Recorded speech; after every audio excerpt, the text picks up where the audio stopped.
Praise the lord. అందరూ బాగున్నారా? బాగానే ఉంటారులే.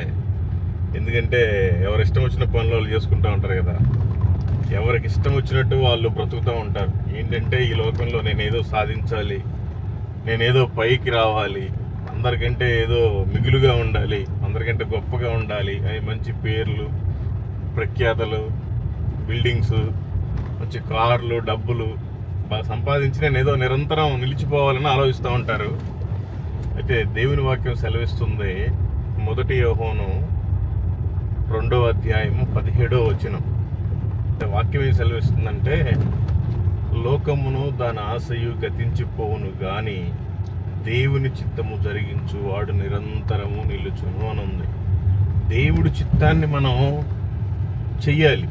ఆయన చిత్తం ఏంటో ఫస్ట్ మనం తెలుసుకోవాలి. మనం జాబ్ చేస్తున్నామా, బిజినెస్ చేస్తున్నామా, లేకపోతే ఇంకేమైనా పని చేస్తున్నామా ముఖ్యం కాదు. అసలు ఆ పని చేయటం దేవుడి చిత్తమా కాదా, ఆ ఉద్యోగం చేయటం దేవుని చిత్తమా కాదా, ఆ వ్యాపారం చేయటం దేవుని చిత్తమా కాదా, ఫస్ట్ తెలుసుకొని ఆయన చిత్త ప్రకారంగా చేస్తేనే మనమంతా కూడా నిరంతరం నిలిచి ఉంటాం. దేవుని చిత్తంలో మనం ఉండాలి. ఓకే, తెలుసుకోండి. Thank you. Praise the lord.